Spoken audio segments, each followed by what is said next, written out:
Thinking about the wide range of the endpoint region in this titration, you would initially think that by having the endpoint that occurred at a PAG of, say, 7 would give an error that is 10 times worse than if the endpoint was at the equivalence point 6.0. However, the error is actually quite small. Remember that to get from a PAG of 6 to 7, the additional volume of titrant required is 0.01 milliliters. This is within the uncertainty of your volumetric measurement. You need to estimate out to the hundredths place in your volumetric measurement. Even if you are able to discern the addition of 0.01 milliliters, keep in mind the relative volume difference compared to the volume required to reach this point. You're comparing 50.00 milliliters versus 50.01 milliliters. This corresponds to a 0.02% difference. This is a fairly small error in the grand scheme of things. You're likely to have a greater error in your measurement of volume, or knowledge of the concentration of the titrant, or in some other process. So yes, we ideally would like to have an endpoint that is identical to the equivalence point, but as long as it is within the near vertical change of the P function of the analyte, the error will be relatively small. A titration is classified as either volumetric or gravimetric according to how it is carried out, whether you are measuring a volume or a mass during the titration.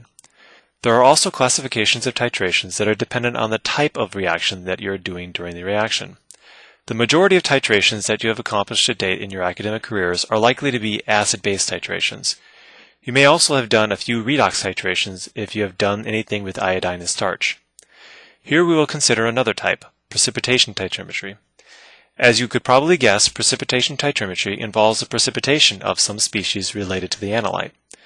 This type of titration is typically limited by the speed of the precipitation, and these are typically slower reactions than acid-base reactions and complexation reactions.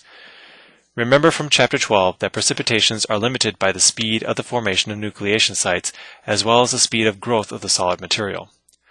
The most common precipitating agent is silver and is used in analyzing a wide variety of analytes including halogens, thiocyanate, cyanate, fulminate, mercaptans, and even some fatty acids. The Latin word for silver is argentum. This is the origin of the silver Ag for silver, as well as the term argentometric. Since there are so many different analytes that can be analyzed in argentometric titrimetry, selection of an indicator is very important.